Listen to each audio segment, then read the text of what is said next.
मुल्क की रोज़ बरोज़ बिगड़ती सूरत हाल पर पाकिस्तान तहरीक इंसाफ चनियोट ने मुल्क बचाओ, महंगाई मुकाओ और इलेक्शन कराओ रैली निकाली, जिसमें PTI के कारकुनों के अलावा शहरियों की कसीर तादाद ने शिरकत की। चनियोट की आवाम ने यह साबित कर दिया है कि चनियोट पाकिस्तान तहरीक इंसाफ का किला है। इंशाअल्लाह हमारा एक ही मुतालबा है, इस मुल्क में फौरी तौर पर फ्री एंड फेयर इलेक्शन करवाए जाएँ और इक़्तिदार अवाम के हकीकी नुमाइंदों के हवाले किया जाए, ताकि इस मुल्क से महंगाई का ख़ात्मा हो और अवाम की मुश्किलात को कम किया जा सके।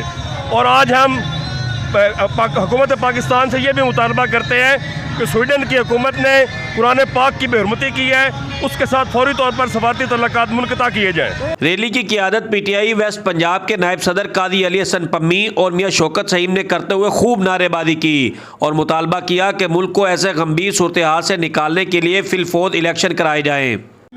आज अवाम के इस समुंदर का, इस जमे गफ़ीर का एक ही मुतालबा है कि ये जो इम्पोर्टेड हुकूमत है घर जाए और अवाम को हक़ दिया जाए वोट डालने का और जल्द अज जल्द फ्री एंड फेयर इलेक्शन कराए जाएँ। इसके अलावा दूसरा कोई हल नहीं है इस मुल्क को बचाने का। रैली के शुरका ने फवाद चौधरी और दीगर PTI रहनुमाओं के खिलाफ मुकदमात को हुकूमती बुखलाहट करार देते हुए फिलफौज ख़त्म करने का मुतालबा किया।